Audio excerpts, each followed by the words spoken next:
This talk was recorded live on stage at the Sydney Town Hall for the Festival of Dangerous Ideas, a festival co-presented by the Ethics Centre and the UNSW Centre for Ideas.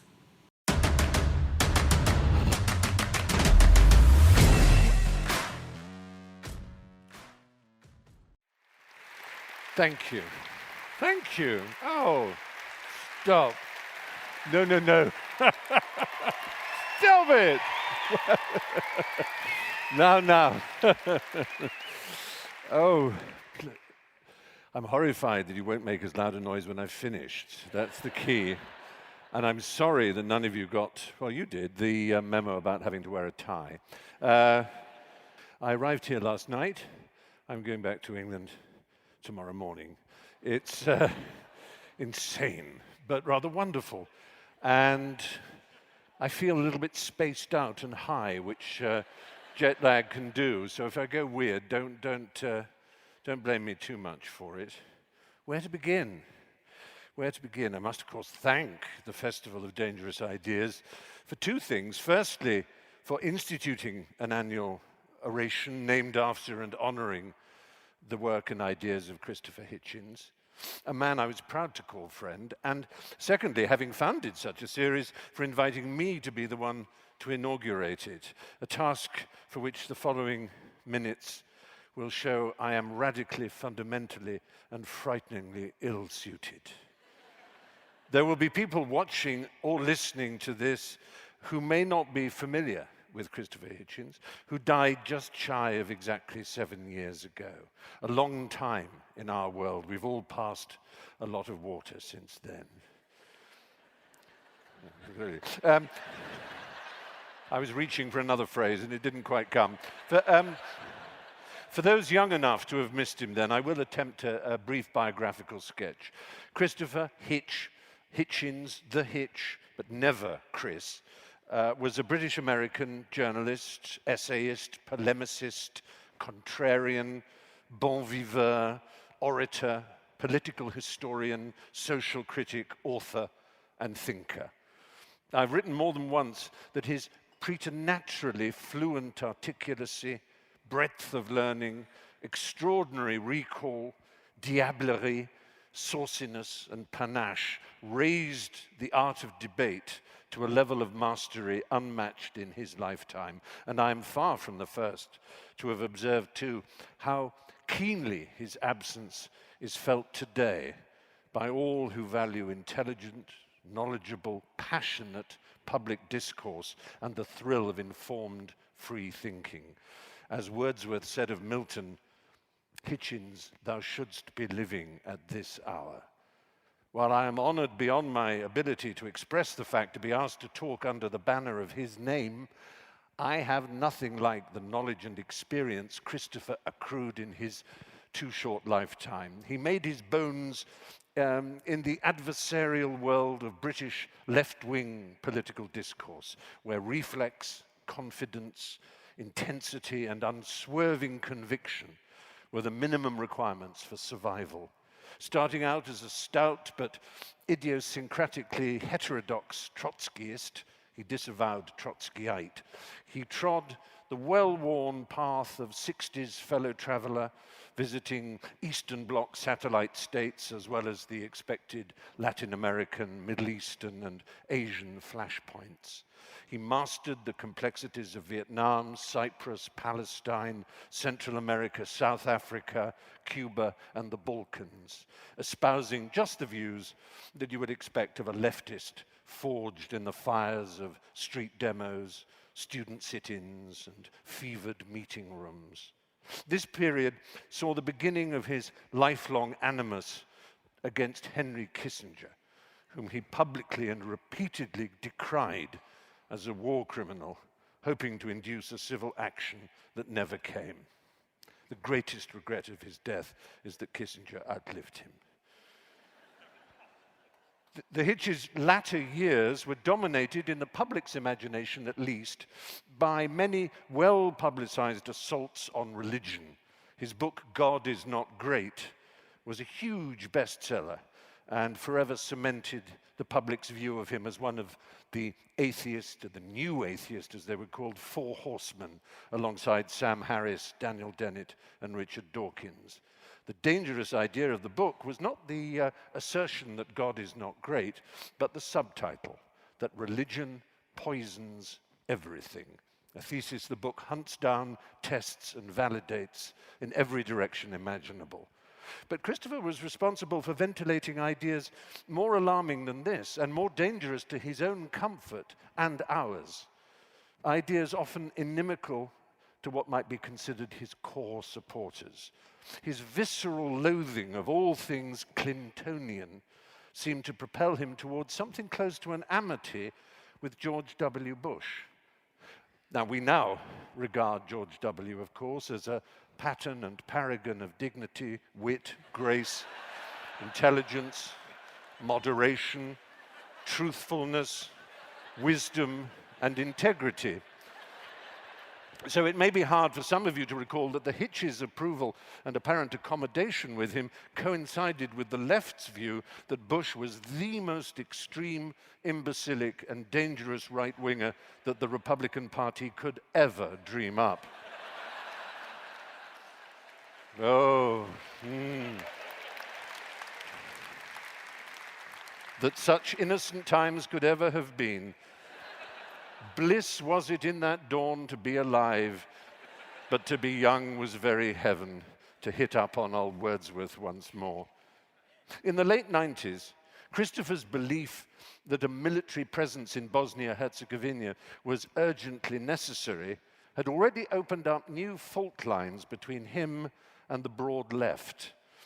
His response to 9/11 was molded by an equal hatred of jihadist terror and the pusillanimity that he detected in liberal terror, another kind of terror, the terror of offending Islam. He upset many apple carts, threatened many old friendships, and kick-started many open feuds with his outright support for Bush's soi-disant war on terror. On the other hand, nobody's puppet or shill, the Hitch personally underwent waterboarding to show his disgust for US torture practices, and joined in with the American Civil Liberties Union in a suit against the Bush-era NSA for the intrusions of their electronic terrorist surveillance program. He attacked without mercy that most sacred of cows, Mother Teresa, and was capable of writing essays whose very titles would now see him pilloried, fired, deplatformed, silenced, and shamed. I'm thinking especially of his unrepentant call for the banning of burqas and his eye-watering 2007 article for Vanity Fair entitled "Why Women Aren't Funny," which is actually worth looking up and proves to be a little less alarming than its title suggests, although you should certainly take it with a whole mountain of salt. He was capable of memorable insights, smartly expressed enough for him to earn multiple pages on quotation sites. He once said, for example, that the four most overrated things in the world are champagne, lobster, anal sex, and picnics. I assured him that he probably wasn't using enough mayonnaise. So,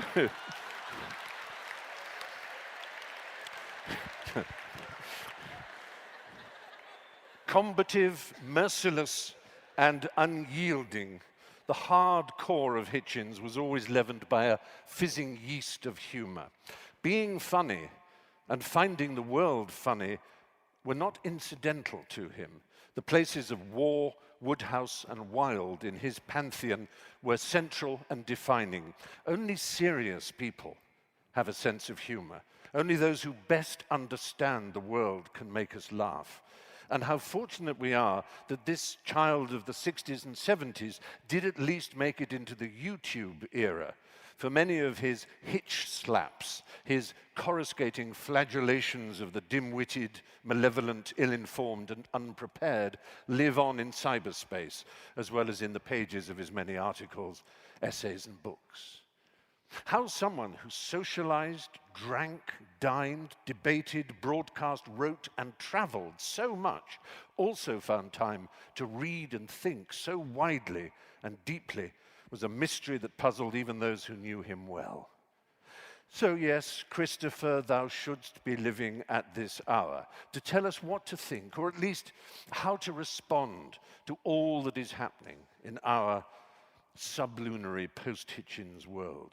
We need to know how he would have engaged with a shamed and debased America led by a vulgar, corrupt, and repellent gangster, a laughingstock Britain riven by Brexit, and indeed in Australia, where the only winners of your annual game of political musical chairs appear to be mineral plutocrats with the morals and manners of Mexican narco lords.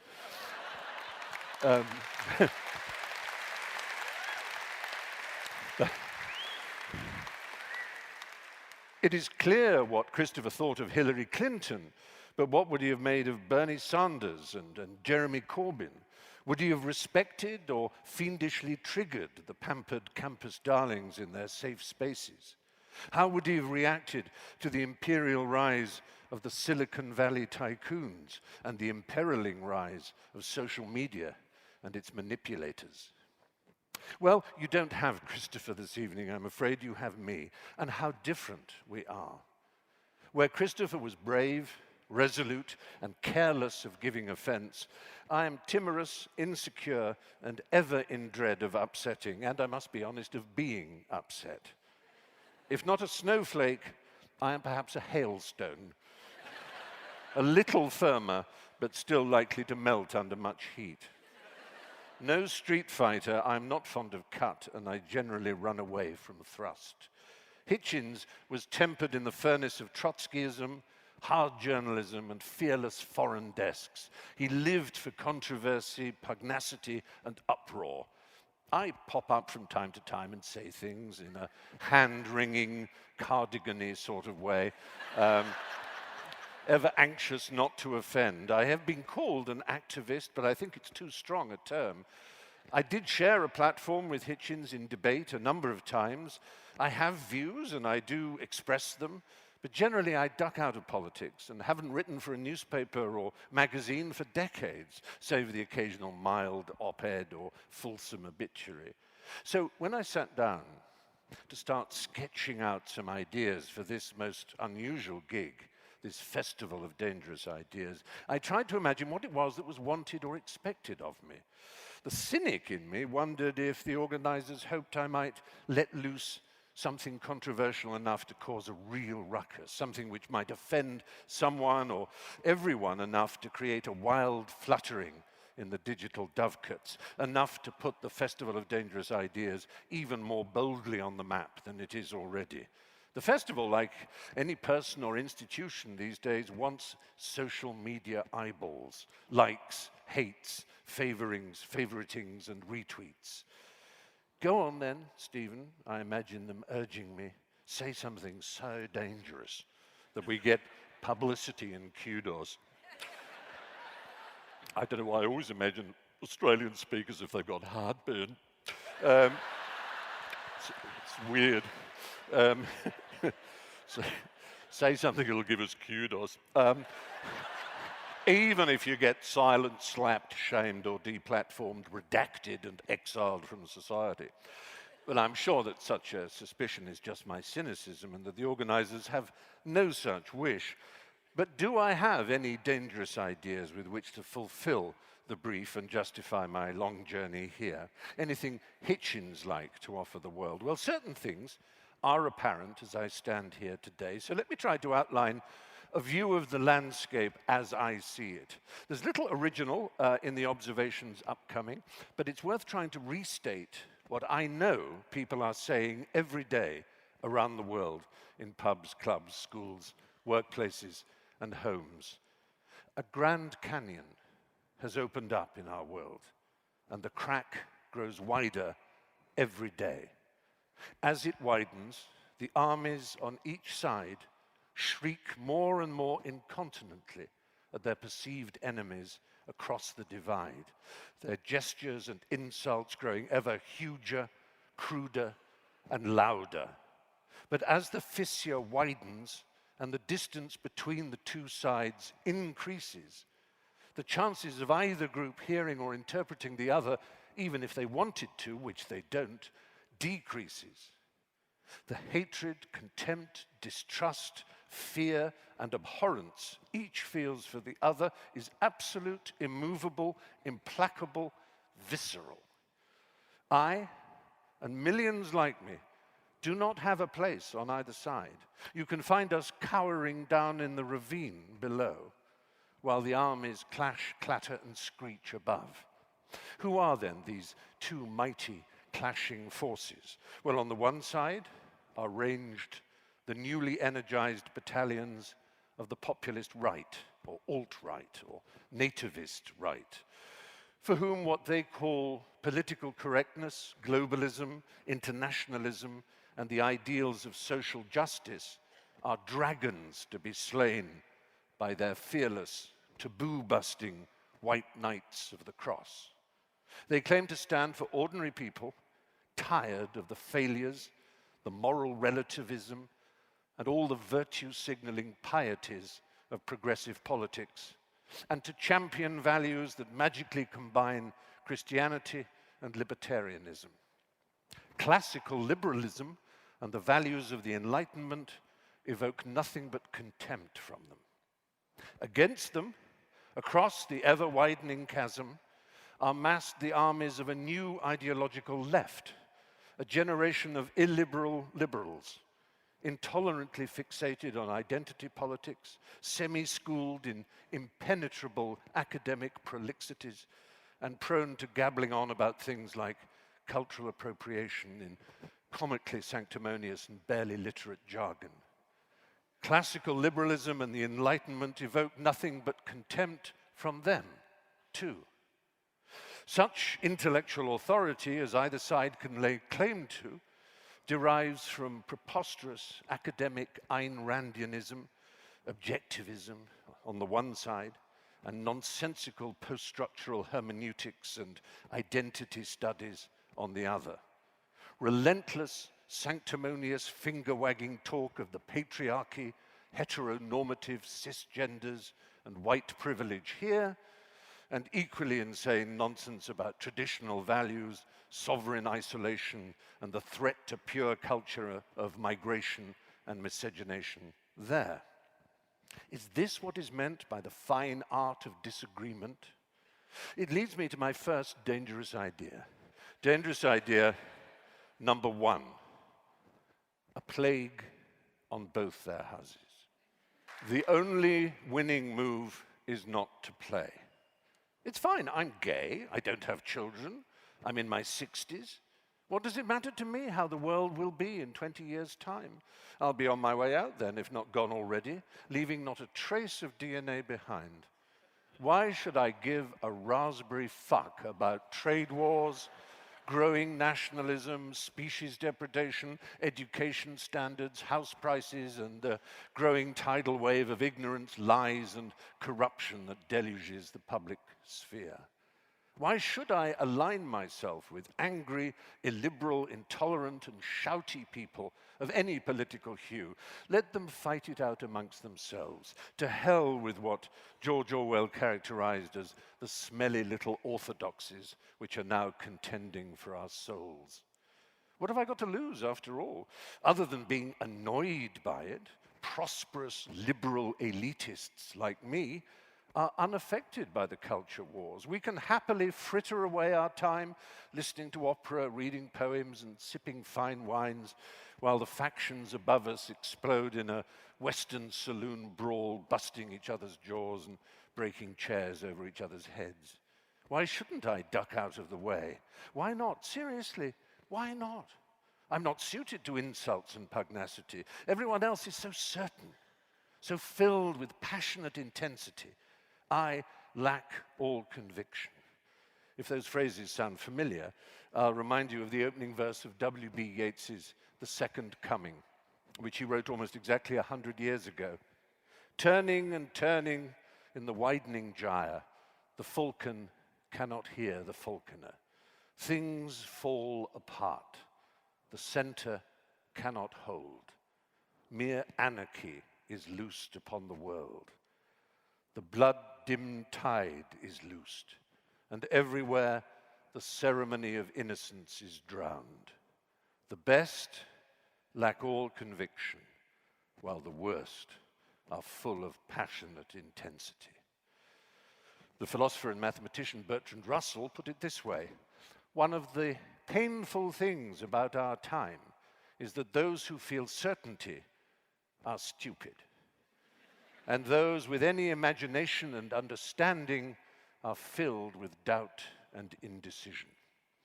A more recent academic expression of this same idea, that only the worst and the stupidest are filled with conviction, is called these days the Dunning-Kruger effect, of which you may have heard. Research from the two named scientists revealed that, generally speaking, the less competent and intelligent a person, the more they overestimate their abilities and competency. Whereas the more competent and intelligent they are, the less confident and assured they will be. We love this. It allows us to say how unsure and filled with doubt we are, thereby signaling that we must consequently and by definition be very, very smart. A logician would call that a false syllogism, but we don't pay any attention. So the delusionally confident and assured can slug it out on their own. Let's leave it to them, we grandly say. They are all more concerned with winning the argument than with doing good, more concerned with being right than with being effective. If I did decide to duck out of public discourse, would that be a disgraceful abdication of responsibility? I don't think so. On the contrary, surely it would be the height of vanity and conceit on my part to imagine that my wading into the great issues of the day, or refusing to so wade, might make a scintilla of a soupçon or of a shred of an iota of a difference. I have to realize that I am an irrelevance. All of us who might think of themselves as belonging to any kind of liberal tradition are irrelevancies. When I say liberal tradition, incidentally, I'm sure you appreciate it, I don't mean liberal in the narrow and historically recent sense of politically left-leaning or progressive, or indeed the Australian sense of ravingly right-wing. I'm using it in the older sense of classical liberalism, the current of thought that kept afloat the post-Enlightenment dispensation that has held sway for so long, or did hold sway for so long. The classical liberalism that is nothing to do with political party left and right. The classical liberalism that embraces capitalism, free markets, Adam Smithery, and all the tenets of enlightened self-interest, just as much as it embraces progressive ideas like universal suffrage or state-aided welfare, for example. It's vital to realize that today, those of us who cleave to classical liberalism, or imagine we do, are of absolutely no consequence in the world. Classical liberalism and its post-war ideology of social democracy are dead. It's over. It's had its day. We have woken up to find ourselves uprooted and displaced. We are the ones cowering down in the ravine while the armies clash above. No one cares what we think. The howling and screaming and gesticulating and stamping and bellowing across the ever-widening divide are between two sides that have nothing to do with us and who are utterly uninterested in anything we have to say or offer. For the first time in, 150 years certainly, we have no starring role in the world. We are irrelevant and outdated bystanders. We're called elitists, but that's just a rhetorical insult hurled at us from both sides to neutralize and marginalize us even further. We used to set the agenda because we controlled the flow of ideas. We are still the ones who write the most essays, articles, and op-ed columns, and who make speeches at grand, high-minded philosophical festivals. But none of these pipelines to the world matters today. They are quaint legacy channels. Social media is where it's at, and who controls social media? Certainly not the public intellectuals, the academics, and the commentariat of old. The broad church of classical liberalism, soft conservatism, and third-way social democracy may have ruled the roost for 100 years or so, but now, as I say, it's been ditched. We don't count. When I say we, I'm guessing most of us in this hall are of the same stripe, more or less. The broad sweep of academics, journalists, writers, artists, professionals, media and culture creatures, we are entirely, utterly, and wholly insignificant, and by and large, loathed. We make a disproportionate amount of noise, certainly, but we have about as much influence on the world as those who post beauty tips on YouTube or photographs on Instagram of their spiralized salads. We don't count. You don't count.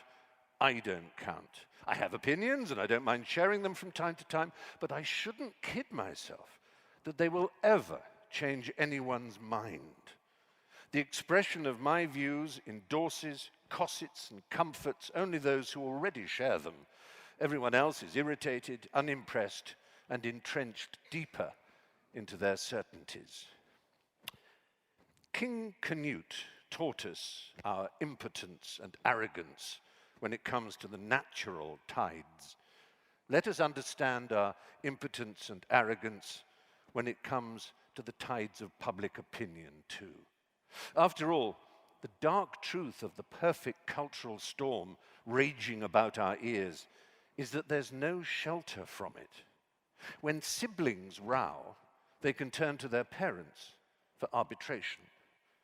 There is, in this great row the world is having now, no one we can turn to, no final court of appeal. The grown-ups left long ago.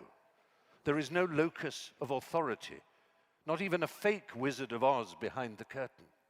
There's no referee, no umpire, no judge, no pilot, no teacher, no one in charge, no appropriate adult, no designated driver, no fairy godmother, no prophet, no oracle, no supreme ruler, no Gandalf, no Merlin, no Dumbledore, no Churchill, no Mandela, no Einstein, no tribune of the people, no parent, no God, no mummy, and no daddy.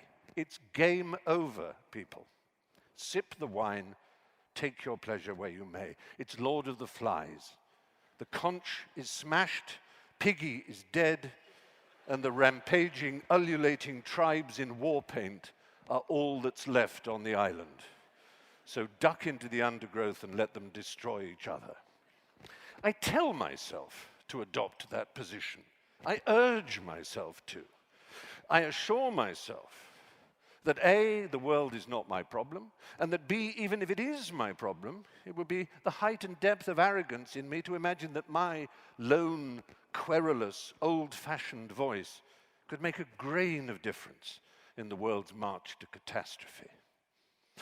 In America, they have, as I'm sure you know, many brilliant comedians like John Oliver and Stephen Colbert on late-night comedy talk shows. Brilliant, yes, but if I hear one more person tell me how coruscatingly Colbert took down and dismantled Trump the other night, I'll biff them one. For every time this is said, I look at a news source and what do I see but a notably undismantled Trump? A Trump as fully mantled and proudly untaken down as ever he was. It may be a horrible mantle, but there it is, gleaming on his shoulders, wholly untarnished by the caustic vitriol of late-night comedy or Saturday Night Live or Onion or any other damn thing. The great British satirist and comic Peter Cook put it perfectly in the 1960s when he was fawningly congratulated on ushering in a new golden age of satire. An admirer said it reminded him of the golden days of the Weimar Republic and its groundbreaking satirical cabarets. Ah, yes, said Peter Cook, you mean that same golden age of satire that did so very, very much to prevent the rise of Adolf Hitler. I like John Oliver and Stephen Colbert enormously and admire many of the great array of splendid comedians, satirists, writers, and podcasters who daily expose the weaknesses, hypocrisies, and wickednesses of our world's leaders. But let's not kid ourselves. They're pissing into the wind. They're as earth-shaking as a paper windmill, as cutting as a cardboard sword, no more savage than a gummy bear. Incidentally, as I've mentioned the T word, the only idea I can offer to anyone wishing to flatten and neutralize Trump is to think of the man as like some grotesque Dr. Seuss balloon creature. It should be pronounced Dr. Seuss, but I'm going to say Dr. Seuss. We'll call him the Trumpelo. Let's imagine every time the Trumpelo's name is mentioned anywhere, across a restaurant table in Spokane, Washington, a bar in Brisbane, Australia, a cafe in Rome, a hut in Zanzibar, a mountainside in Peru, every time his name is uttered, he swells a little. He grows a tiny millimeter or so in size. That is why he so monstrously fills our field of view today. For never in my lifetime has a human being been more talked about than Donald Trump. And never surely in history has someone been so talked about who so little deserves any discussion whatsoever. So the answer...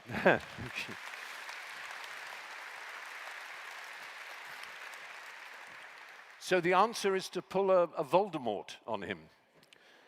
Shut up about him. Don't mention his name and watch him shrink. Every TV comedian, every newspaper, every news channel should simply drop him from the conversation and confine themselves to concentrating on more important matters. The Trumpelo would shrivel by the minute. By all means discuss world politics and all the subjects that present themselves to us, but leave him out of it to rage and trample and froth and stamp about inside his various vulgar palaces, utterly ignored. It'll never happen, of course, because the greed of the media corporations requires every cent of the income that flows from the mouse clicks that his name generates. There's the hitch. Fury and outrage drive revenue more than anything else, which should tell us how much it is all far more our fault than his, for we're the ones who click the mouse every time we see a headline that reads, Trump tweets, ... or Trump declares, ... But to return to our main line of inquiry, there are many, many reasons to disengage from public debate and the divisive ideological war that seems to be tearing us apart. So many reasons to duck and quiver, so few compelling reasons to join the fray. Now, the woke amongst you will insist that Me Too, Time's Up, Black Lives Matter, and other hashtag causes shouldn't be demeaned by the cheap game I'm playing. Injustice, inequality, subjugation, these are real. Transgender and intersex children are being bullied as I speak. Women around the world are being sidelined, subjugated, and denied education and status. But then the natives and isolationists will make equal claims of righteousness. The threat of immigration, marginalization, injustice, and the tyranny of political correctness is real to them. Spokespeople from either side would, I'm sure, pass lie detector tests. They mean it. So much easier for us to wallow in the luxury of convincing ourselves that they're all deluded, dishonest, or dim-witted. But neither side has a monopoly on virtue or vice, and nor do we. And yet, while I may claim, with what you might fairly see through and justly denounce as cheap oratorical passive aggression, to be cowering timorously down in the ravine with no skin in the raging game that is being played above, surely my heart is with the left, if such a division has any meaning these days. I may be peeved and aggrieved by the intolerances of year zero identity politics and all that graceless, humorless, and divisive sloganeering and arsewash about the patriarchy. But surely I have more sympathy for even an illiberal liberal than for the generality of nationalists and the populist right. Well, yes, when push comes to shove, I suppose I do. But to be pushed and shoved is to yield to this binary, zero-sum curse, to be forced to accept that the only option is to join one of two horrible armies or be trampled contemptuously into the dust by both. I must choose a side, I am told, and if the price to be paid for choosing is to be forced to ignore nuance, complexity, ambiguity, doubt, and difficulty, well, so be it. Is that really how it goes? Is that the 21st century social contract? It's all self, really, isn't it? Self-confidence, self-assurance, self-awareness, self-publishing, self-searching, self-determination, self-control, self-esteem, self-loathing, self-harm, self-improvement, self-satisfaction, self-service, self-knowledge, self-help, self-seeking, self-worth, self-identifying, self-image, self-expression, and above all, self-assertion, self-righteousness, and self-pity, not to mention selfies.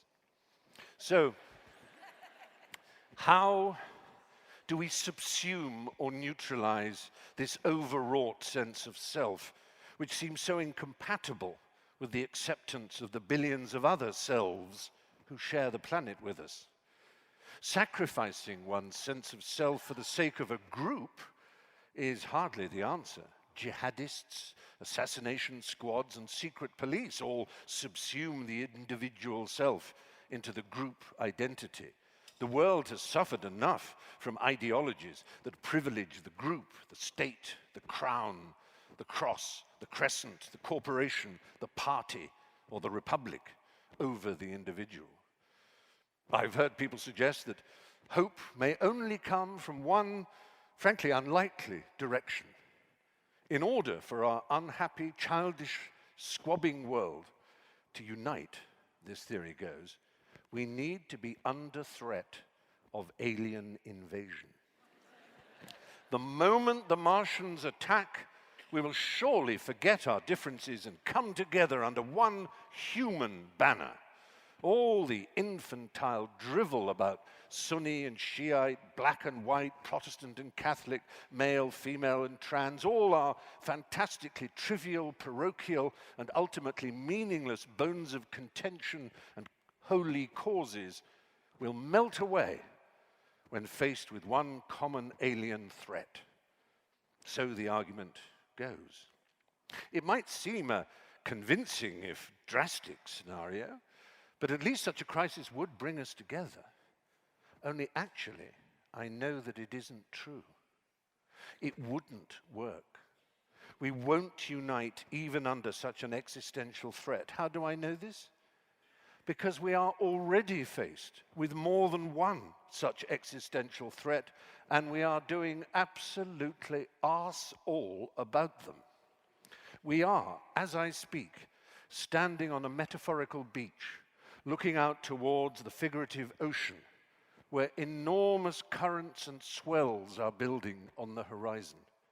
A great tsunami is coming, the likes of which none of us has ever experienced. A tsunami of converging technologies which will radically, fundamentally, and permanently alter the way we live. And no one seems to be ready for it. I'm not just talking about AI.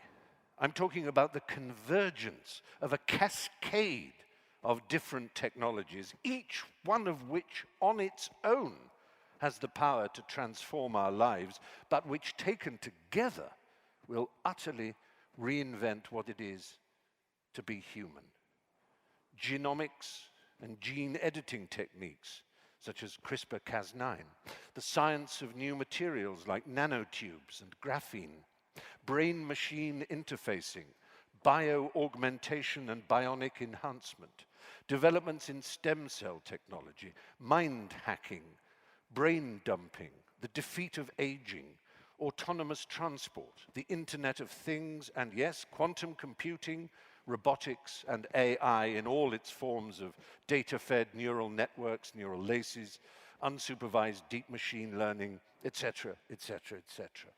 On robotics and AI alone, with or without the assistance of biotech, no one can seriously doubt that by the end of this century, we will have created sapient, sentient forms of existence that we might call robotic, or we might as well call alien.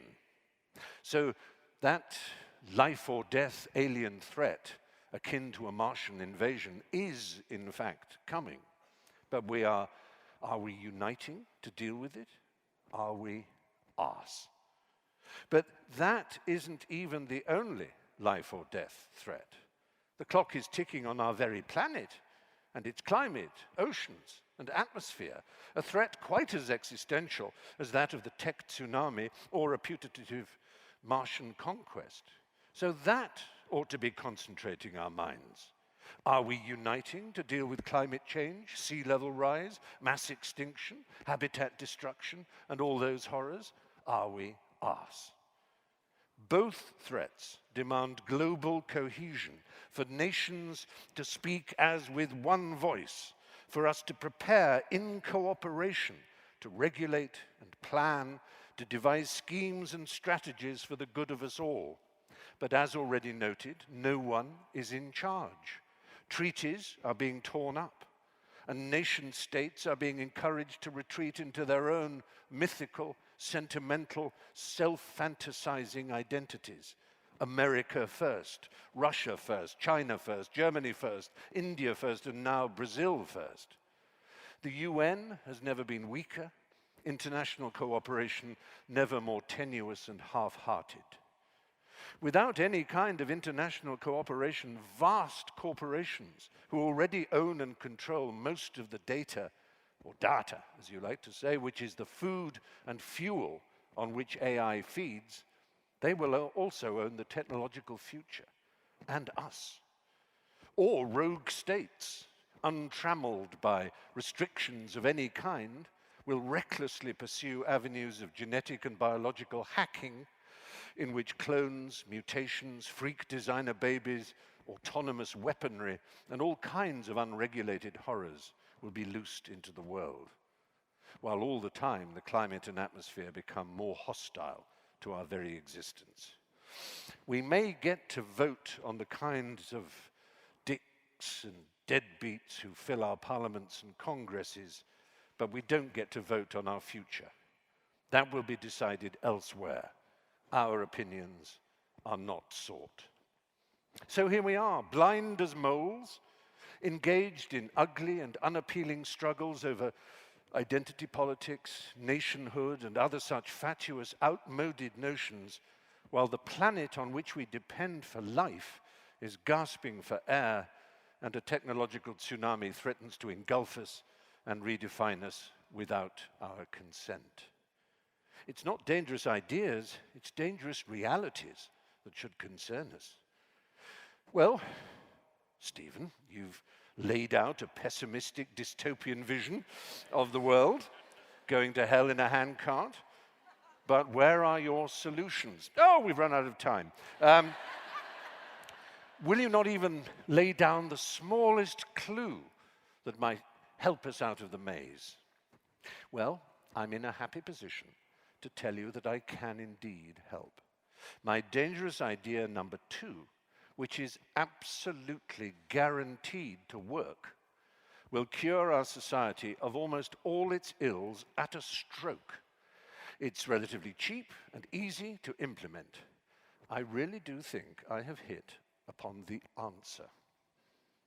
The world faces, you see, an enormous drug crisis, and the eradication of that crisis will resolve all the troubles I've spent the last 40 minutes describing. Don't misunderstand me. I'm all for the legalization of cannabis, and I'm just as libertarian when it comes to decriminalizing all the other proscribed and prescribed narcotic and recreational drugs that people get heated about. No, the one single drug I want to ban is currently legal everywhere, despite being the cause of almost all the wretched misery and disaster in the world. If we could wipe it from the surface of the earth, our problems would be over. Dangerous idea number 2 is a call for the worldwide eradication of the drug human testosterone. This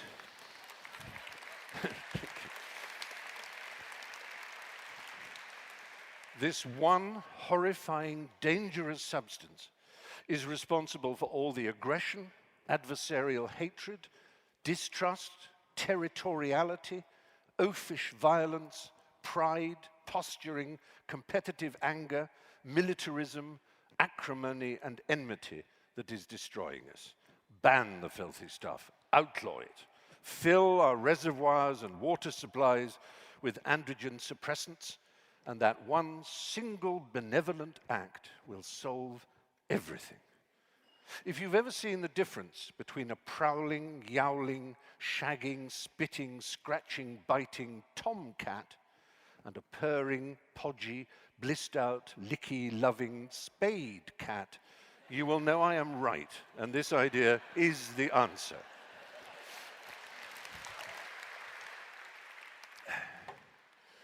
Donating to a seed bank at puberty just before the testosterone is suppressed will ensure the propagation of the species if anyone is stupid enough to want such a thing.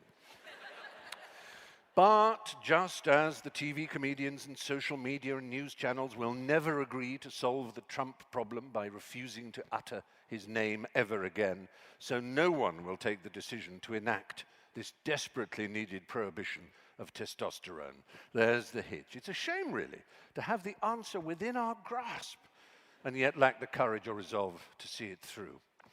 Of course, such a ban would not be entirely without drawbacks. It amounts to the ethics professor's magic button on their desk, you know. Press it, and all the evil, violence, wickedness, aggression, and hostility in the world will disappear. But so too will all the creativity, spark, sport, and energy towards progress. You get rid of Trump, Putin, Bolsonaro, and the like, but you also get rid of Edison, Usain Bolt, Banksy, Beethoven, and the Beatles. That's the nature of dangerous ideas, I suppose. They have sharp edges. They draw blood.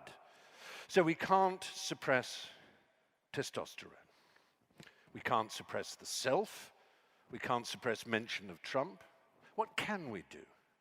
I've quoted W.B. Yeats, and I could quote W.H. Auden, I suppose. We must love one another or die. Maybe that's asking too much. Love can't be produced to order. But as a first step, we can stop doubting, distrusting, and detesting one another, can't we? And above all, we can stop waiting for the other side to make the first move. We must be the ones to disarm first, whoever we are. Whether we are non-combatants down in the ravine or frontline troops in the progressive or alt-right armies up above. We must have the imagination and strength to wonder if we are wrong and if they might be right. Or at least that they have a point of view that can be considered and understood, and that such a point of view can be accommodated without loss of face for us. Listen. Imagine, trust, encourage. Don't scowl, smile. Don't growl, purr. Disagreement is not the same as enmity. Don't accuse, don't despair. Don't begin sentences with the word I. There is no us and them, only us. People may not act well, but inside they're just like you. They want to love and be loved. If someone is behaving like an arsehole, it isn't cancelled out by you behaving like an arsehole. Be better. Not better than they are, but better than you are. Don't shout. It's so much more important to be effective than to be right. I'm not saying there won't come a time when one has to stand up against what is wrong, what causes suffering and harm. But be smart, be effective, and be kind. Only try to be a little kind. I know as well as you do how naive and impractical such soupy pseudo-saintliness can sound. If only it were that easy, you might say. But the truth is, it isn't easy. It's far from easy. There's the hitch. It's so much harder than aggression, antagonism, confrontation, and insult. It's the hardest thing in the world, harder than not mentioning Trump, harder than outlawing testosterone, harder than just ducking out altogether. Goodness knows, I can barely ever manage anything close to such an approach. In that respect, it's like losing weight. It's the easiest thing in the world. All you have to do is eat a great deal less and move about a great deal more. I know that, but I'm absolutely buggered if I can imagine it, as you've been too polite to point out. So there you have it, really. Christopher Hitchens, were he able to hear me, would almost certainly repudiate my cowardice, my sentimentality, my abnegation, my passivity. I abhor them too, but there they are. Yet I flatter myself that I am not alone in my doubt, confusion, and fear, nor in my belief that the shouting and kicking, the name-calling, the spitting hatred, and the dogmatic distrust all have to stop. They have to stop. And each one of you who can hear me is the only person alive who can stop them and thereby save the world. Thank you. Thank you very much. Thank you. Thank you so much.